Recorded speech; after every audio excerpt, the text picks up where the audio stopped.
I'm Gundersen. At Fairwinds, we get numerous questions about Fukushima and nuclear power in general. Someone on our team reads every one of them. This is the first in a series of short videos designed to answer those questions that come in from you, our supporters. I've been getting a bunch of emails about recently released NRC FOIA documents.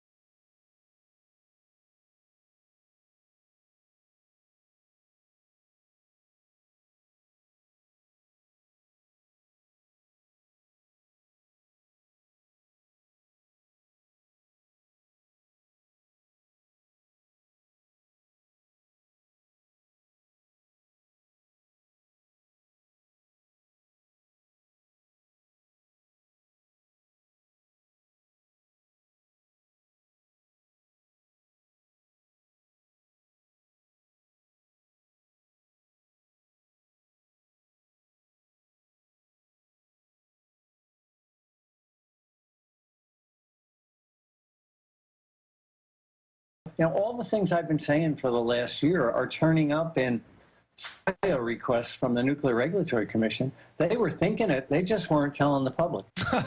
Right, you nailed it. The FOIA requests have revealed a lot of interesting information where wasn't one of the documents from the NRC showing that by their calculations, they had already estimated that 18,000 infant deaths had occurred in the USA due to the radiation? Or am I getting that right? I don't remember seeing that one, but there were so many that were terrifying.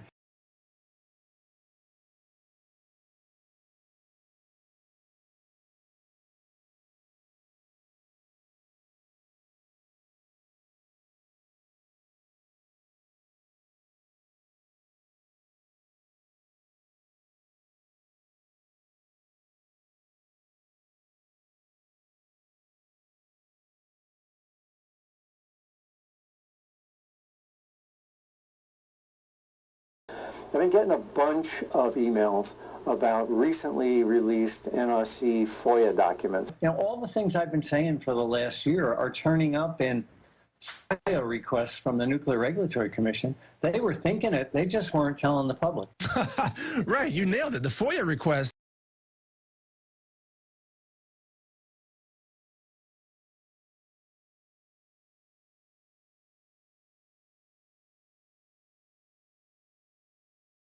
That cover-up is being called Plume-Gate. So just search that term if you want to learn more. Plume-Gate.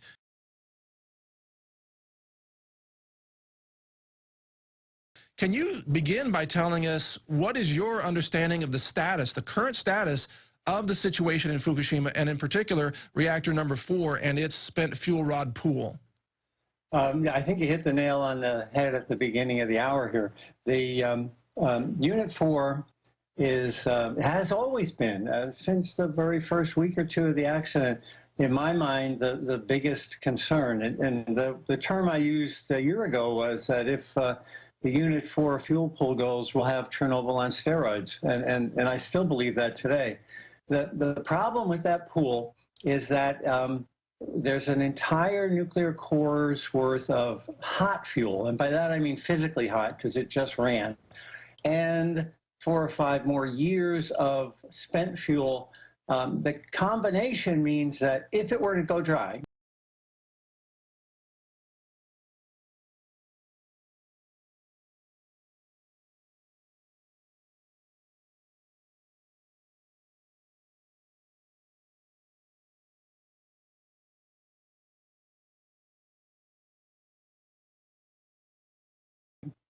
that it would burn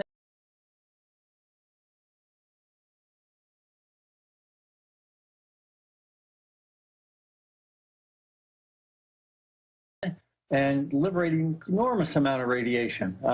Brookhaven National Lab said that a fuel pool fire like could be experienced at Fukushima Daiichi 4 would kill 186,000 people from cancer. Now, is that just a fire situation? If let's say the pool, the containment concrete cracks, the water drains out.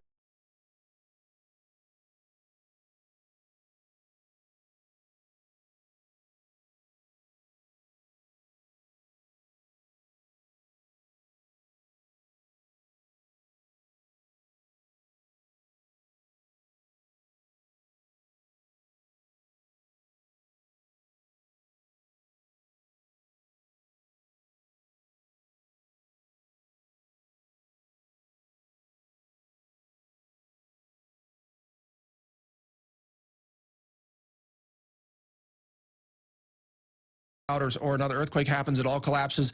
Is it a fire that releases that, or is there the possibility of it achieving, again, criticality or a meltdown scenario? No, it can't. Low enriched fuel, like in a power reactor, has to have water around it to have a fission, for a chain reaction to occur. Now, what would happen if, what I'm postulating is if there's a 7.5 earthquake and the pool cracks or the building topples, but let's say the pool cracks, the pool runs dry, the zircaloy clad, it would become hot enough to burn in air. And it's called a pyrophoric reaction.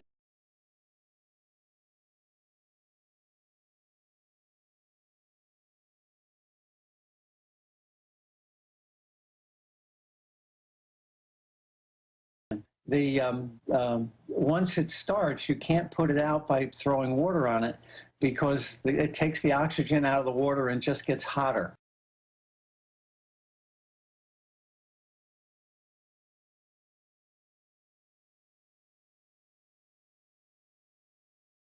In addition to Unit 4, and I'm clearly on record as saying both these, Unit 3 is not much better.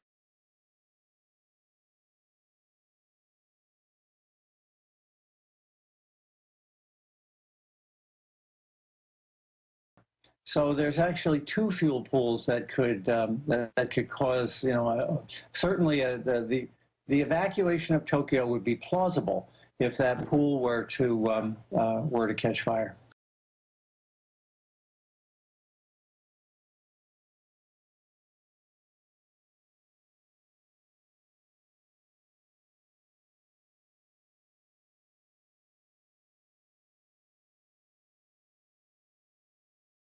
Hasn't the truth already been manipulated so much that we can't really trust the media to tell us the future of what's going on there? Well, I don't trust the mainstream media. Actually, though, I mean, CNN had me on 20 times, so they've done better than most of the others.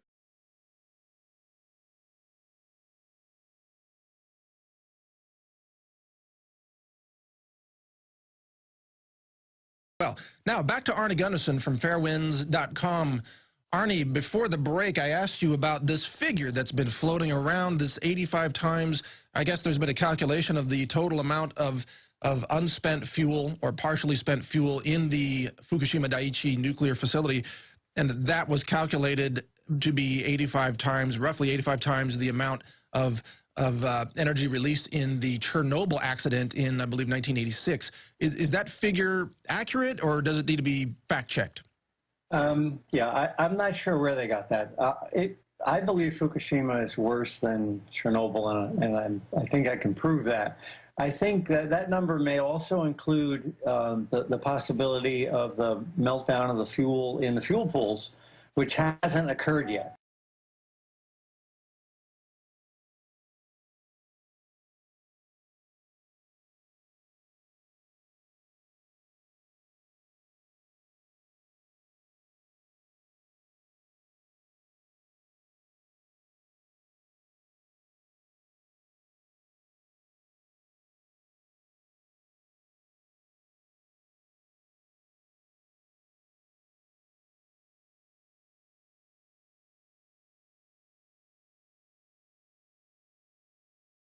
I've been getting a bunch of emails about recently released NRC FOIA documents, Freedom of Information Act documents, about the condition of Fukushima Daiichi right after the accident back in 2011. It's clear from those FOIA documents that the NRC believed that a massive problem was occurring not just in the Unit 4 fuel pool, but likely in all of the other fuel pools as well. I think there's 2 points to be made. After the site began to be more under control, it appeared that those were exaggerations by the NRC.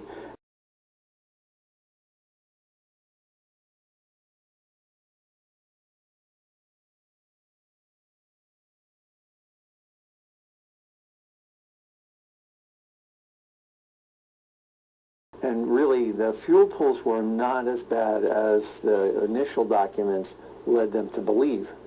So that's the good news.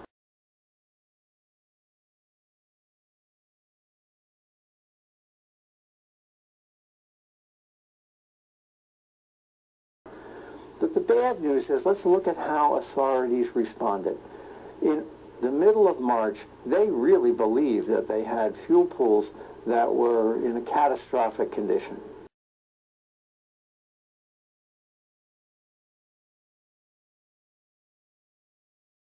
And yet, what did authorities do? They did not evacuate. So I think the message here from these NRC FOIAs is, thank God it wasn't as bad as they imagined.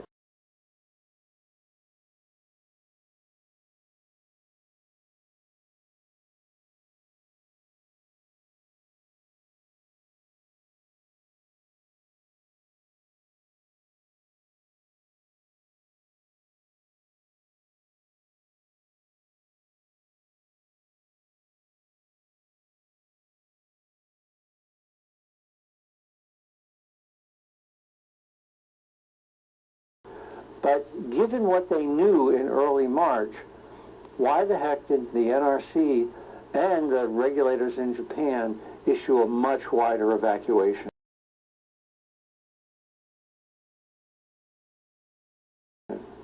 I think it's because they didn't want to frighten the public, but yet they put the public at risk. It was easier to put the public at risk than it was to issue an evacuation and move more people out.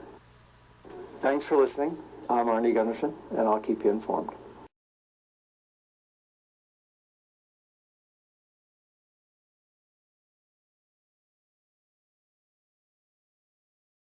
Okay, folks, this is HatrickPenry, and I want to give you the message that I got from the NRC FOIA documents. Number one, they proved the world's largest cover-up, multi-agency, to hide the radioactive plume and fallout in the true conditions at Fukushima. Number two, proves TEPCO intentionally discharged radioactive water into the Pacific as early as March 2011. I basically broke and proved that before mainstream media and anyone else. Others, a handful, talked about it, but no one could prove it up until that point. Number three, proves Unit 3 and 4 spent fuel pools ran dry and both had a zirconium fire. A mountain of evidence indicates the fuel rods were a quote-unquote melt on the floor and have been destroyed. Number four, the NRC FOIA documents revealed that the NRC spends millions to search all sectors of media to find who is saying what about nuclear power. Aggressive countermeasures are then taken. Online bloggers are utilized to sway public opinion. Number five, documents reveal that the DoD, essentially John Q. taxpayer, paid the bill of $9.6 billion for the Bechtel pumps that Japan didn't want, and I can find no evidence they used them. Number six, reveals the quote-unquote rooftop grabs, which are essentially samples of detected fallout from Fukushima, from U.S. nuclear power plants that NEI, the Nuclear Energy Institute, placed into a password-protected database that only the federal family has access to. And you find that term in these documents quite frequently, the federal family. Number seven, the documents reveal that a Japan earthquake and tsunami drill by the NRC and Japanese utility execs took place as the Fukushima disaster unfolded on March 11, 2011. I'm writing a book about that now. Number eight, the documents reveal evidence that Navy ships were knowingly exposed to radiation levels they should not have been. Number nine, documents reveal evidence that the U.S. has many non-seismically qualified spent fuel pools. Number 10, the documents reveal evidence that some U.S. nuclear power plants are not prepared for an earthquake, tsunami co-event of a similar magnitude as the one that affected Fukushima. Okay, and these next 2 points are what I was able to deduce when I realized that the information in these FOIA documents was being suppressed. Nobody wanted to talk about them. They come out in late June, early July of 2011, silence across the board. Okay, point number 11. As the NRC FOIA documents pertaining to Fukushima began to accumulate into an online public database as early as June 2011, the complete lack of coverage on what is being hailed as the story of our lifetime, a complete lack of coverage in all sectors of media and across all social platforms for over 2.5 years clearly proves, for all intents and purposes, that we, the American public, have no media. Number 12. a massive disinformation ring. Remember, Entergy spends millions to convince the public that Indian Point needs to be relicensed. Okay, a lot of money being thrown around. A massive disinformation ring promoting the Unit 4 spent fuel pool offload hoax was uncovered once we learned of the true nature and extent of the damage at Fukushima. Okay, so that's the message of what I got out of these FOIA documents. Okay, and that's all I wanted to say. HatrickPenry, have a great day. Over. We need to get subscribed and get this unity stronger and beat YouTube at their own game. Okay, that's what this is about. Like I say, go to the remix button, hit the remix button. That way you'll have this video and keep up with this. Otherwise, YouTube's just going to control us, guys, and it's really bad.